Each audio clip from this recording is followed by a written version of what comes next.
ধরো ধরো, তুমি হাতে ধরে করে দাও না।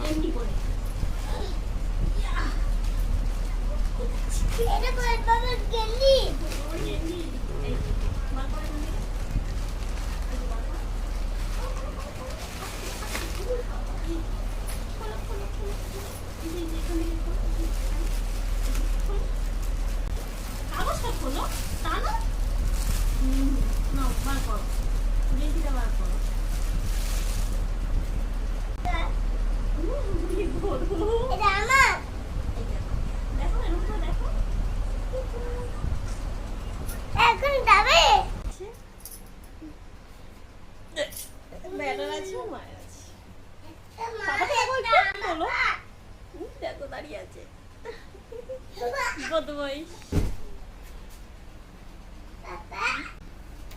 বলে বাবা। ঠিক আছে।